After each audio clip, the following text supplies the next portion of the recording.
Tere, head inimesed! Te kuulete järjekordset Reformierakonna podcasti Kasvav Tallinn. Ja täna me räägime Haaberstist, sest jaanuar on Haabersti kuu. Mina olen Sirlis Sõmer-Kull, ma olen Haabersti piirkonna juht ja Tallinna volikogu liige. Ja mul on siin kaks toredat külalist, pikaajalist Haabersti inimest ja Reformierakonna liiget Piret Tulpe ja Katrin Elendi. Aga te võiks natuke tutvustada ennast ise algatuseks. Ma alustan Piretist. Mina olen Reformierakonna liige aastast 2019. Olen Haabersti piirkonna aseesimees ja linnaosakogu liige. Haabersti linnaosakogus juhin sotsiaal- ja tervishoiukomisjoni. Igapäevaselt töötan raamatupidajana ja oman ka enda ettevõtet ja pakun ka haldusteenust. Ja Aga me saame sinuga veel pärast edasi rohkem tuttavaks, mis sulle tähtis on. Ja Katrin, kuidas sa ennast tutvustaksid? Jaa, mina olen ka Reformierakonna liige juba pikka aega olnud. Olen osalenud KOV-valimistel varasemalt kui ka Riigikogu valimistel. Eelmistel kohalikel valimistel oli mul nagu Piretilgi tulemus selline, et olen täna siis ka Haabersti linnaosakogu liige ja saan Haabersti piirkonna tegemistes päris hästi kaasa rääkida.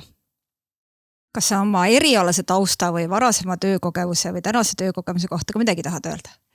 Jaa, et oleks siis paremini aru saada, kes ma olen ja kust ma tulen, siis seni olen ma riigiametites ja valitsusasutustes tegelenud siseauditiga. Ja täna tegelen ma keskkonnateemadega, ehk siis ma olen Tallinna linnavalitsuses Keskkonna- ja Kommunaalameti abilinnapea nõunik. Aga räägime kõigepealt üldiselt Haaberstist. Te olete seal pikalt elanud, teate kõik, mis seal on, olete seal püsinud. Kui te peaksite mõnele mitte Tallinnasele rääkima, mis koht see Haabersti on, siis nagu 2-3 asja, kuidas see eristub ülejäänud Tallinnast, miks see Haabersti selline, mis teda eristab? Haabersti on nagu suur perekond, sõbralik, turvaline, puhas elukeskkond, kõik vajalikud asutused, koolid, lasteaiad, poed, tervisekeskus on Haaberstis olemas. Väga sõbralik, peresõbralik elukeskkond. Katrin? Ja ma täiendaksin siia juurde, et Haaberstis on oma järv, meil on oma rand Kakumäel, meil on oma oja ja lisaks veel omad metsad.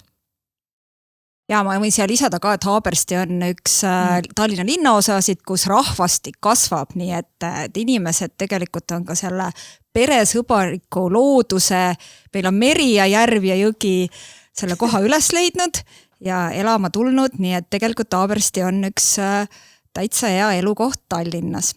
Aga kindlasti on meil ka väljakutseid ja tuleme võib-olla nende teemade juurde, et mis teile poliitikas, mis teid kõnetab, mille eest te seisate, et Piret, sul on vist väga isiklikud teemad ka, et mille eest sa seisad siin poliitikas? Seisan erivajadustega inimeste heaolu eest. Et erivajadustega lastel, kooliealistel lastel, täiskasvanutel oleks oma koht, kus olla, kus igapäevaselt oma toimetusi teha, lastel lasteaia koht, kindlasti arendusrühmad Haaberstis, mille järgi on praegu vajadus vähemalt 2 rühma järgi, täisealised puudega inimesed, kui nad on lõpetanud kooli, siis nendel ei ole kohta, kus päeval olla. Et selle eest seisan, et see koht oleks Haaberstis, kas või tööpäevadel, tööaja raames saaks oma puudega inimese viia hoidu ja vanemad siis, kes nende eest tavaliselt hoolitsevad, saaksid käia tööl ja elada ka oma isiklikku elu.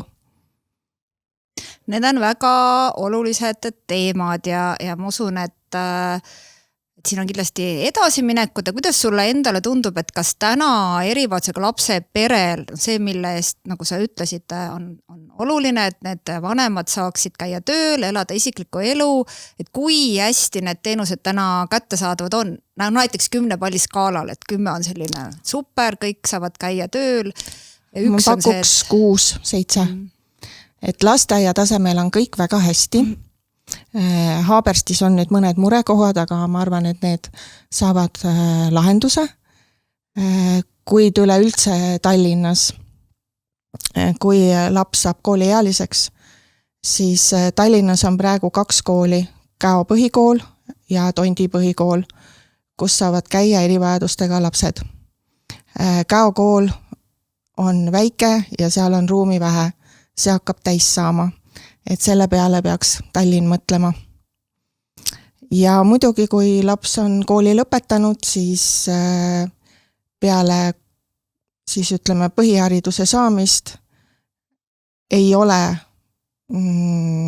võimalik praegu kuskile seda puudega noort panna päevaks või nädalaks. Nendest kohtadest on puudus. Sa mõtled nende kohtade all siis sellist päevahoidu ja ööpäevahoidu? Ööpäevaringsega on natuke paremad lood, aga päevahoiuga on päris halvasti. Oskad sa hinnata ka neid tugiisik, isiklik abistaja, kuidas nende teenustega on eluruumi kohandus? Teenused on kättesaadavad, kuid ka Haaberstis on tulnud välja mõned probleemid, mõnedel võetakse tugiteenus ära. Põhjust ma ei oskagi praegu välja tuua, eks neid on erinevaid, aga sellega tuleks tegeleda mitte nii, et kõigile pakkuda, või ikkagi tugiteenus peaks olema vajaduspõhine. Nii et kui ma sust aru saan, siis lasteaiaga on enam-vähem, on erirühmi vaja, koolilastega on ka enam-vähem, aga need erikoolid vajaksid tuge, aga kõige suuremad mured on siis, kui see noor saab täiskasvanuks ja vajab tuge, siis ta tihti ikkagi ka Tallinnas jääb täna pere kanda ja see pere jääb tema hooldajaks tihti edasi, et siin on päris suured väljakutsed nii Tallinnas kui Haaberstis meil. Ja, Tallinnas kui Haaberstis, just. Nii, need on päris palju sotsiaalteemasid, aga Katri, mis sinul hingelähedasem on, mis teemad sind kõnetavad? Nagu me juba ennem rääkisime, siis Haabersti on üks kiiremini arenevaid linnaosasid. Ja mis ma tahtsin veel siia juurde mainida, et Haaberstis on ka erinevate ajastute, on põimunud erinevate ajastute arhitektuur.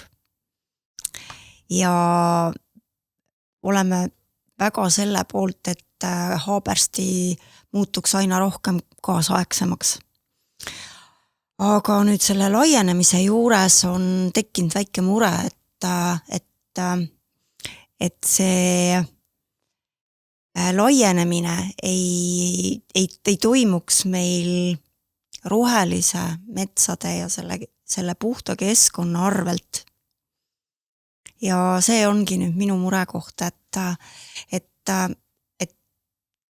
poliitiliselt peaks see olema selline, et me kaitseme seda rohelist kõike ja me istutame puid juurde ja nii edasi.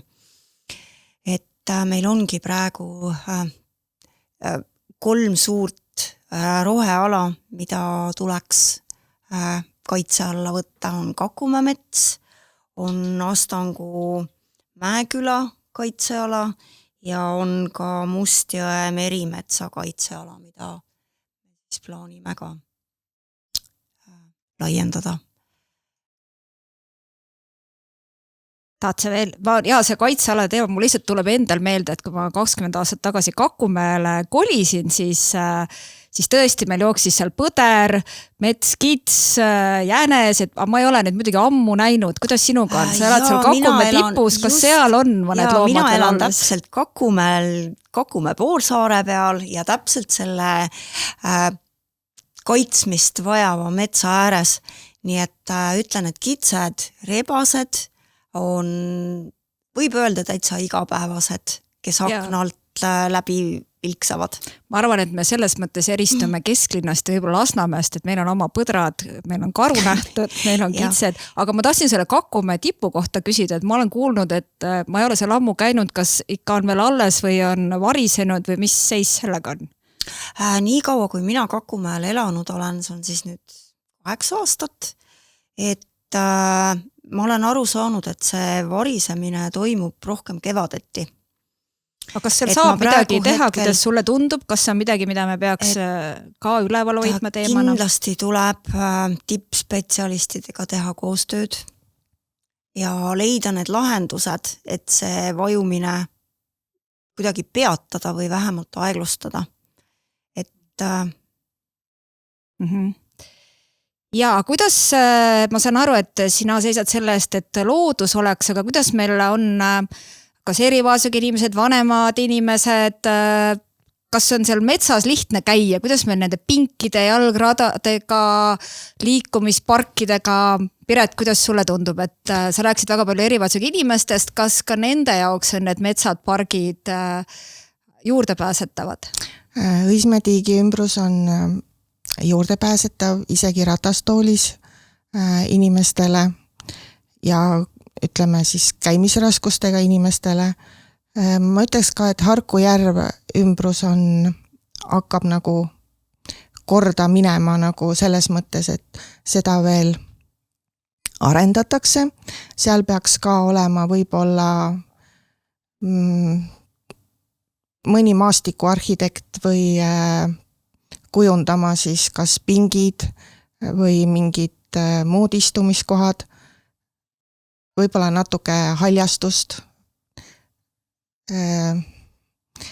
Ma olen Harku järve ümbruses käinud, et minu isiklik kogemus on minu poja näol, kellel on ka natuke käimisega raskusi, aga ta saab seal täiesti edukalt liikuda. Aga Katrin, sa enne ütlesid, et sa oled audiitori taustaga, et no ja töötad nüüd linnasüsteemis. Kuidas sulle nagu tundub, et kas meil on see asjaajamine, kogu see bürokraatia, otsustamine, mis sinu tunne on, et kas meil on linnas sellega hästi, kas meil on kohti, millega tegeleda, kas me peaks sellel silma peal hoidma? Alates sellest hetkest, kui linnavõim muutus, on linn selle teemaga tegelenud ja päris edukalt.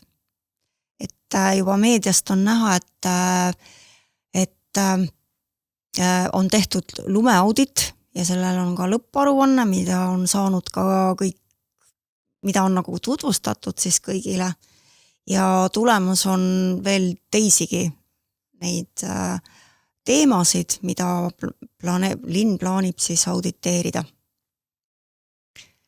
Et ma saan sust aru, et sa nagu sinu nägu vaadates, et sa väga nagu veel 100%, et kõik on korras veel nagu ei korras näe, ei ole kindlasti. On asju, mida tasub veel üle vaadata. Ja selleks, et nüüd seda, et meie saaksime uut korruptsioonivaba juhtimismudelit rakendama hakata või üles töötama, siis selleks me peame ootamagi ära, millal jõutakse ära teha eelmise valitsuse need, kuidas eelmine valitsemine siis seda juhtis linna ja leidma üles need kõige kitsaskohad, mis vajavad kindlasti parandamist. Et korruptsioonivaba juhtimismudel on ka üks sinu ja eesmärgiga korruptsioonivaba Tallinn. Aga ma küsin veel võib-olla, meil on ka hästi oluline teema, et inimesed saaksid, kohalikud inimesed saaksid kaasa rääkida oma elukeskkonna kujundamises, mis teenused, mis võimalused, kuidas teile tundub, et kas Haaberstis või kas üldse linnasüsteemis need võimalused inimestel kaasa rääkida on piisavad ja päris hästi saab iga piirkond nagu otsustada, mis neil seal, mis teenused, kus need pargid on, kus need pingid on või ta ikkagi on selline väga pikk ja keeruline protsess ja lõpuks täpselt ikka ei saa aru, kuidas need otsused tulevad. Kuidas sulle, Piret, tundub?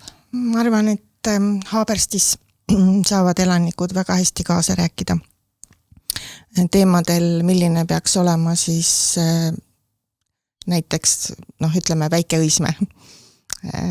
Et on linnaosa korraldanud ka küsitlusi ja elanikud on sellest päris aktiivselt osa võtnud ja linnavalitsus arvestab nende soovidega. Kuidas sulle, Katrin, tundub? Üldvõtmes küll, et kõigile Haabersti linnaosa elanikele on küll antud võimalus läbi sotsiaalmeedia kaasa rääkida.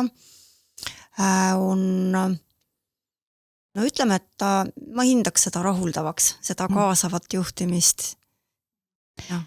Nii, aga ma arvan, et meil olekski võimalus teha selline väike lõpuring ja meil on algamas 2025 aastal uus omavalitsuse või selline valitsemise aasta, meil on aasta lõpus valimised ja siis 4 aastat on selline uus valitsemisperiood ja ma saan aru, et te kandideerite ja loodame, et Reformierakonnal läheb hästi ja tõesti saab kaasa rääkida linna kujundamisel.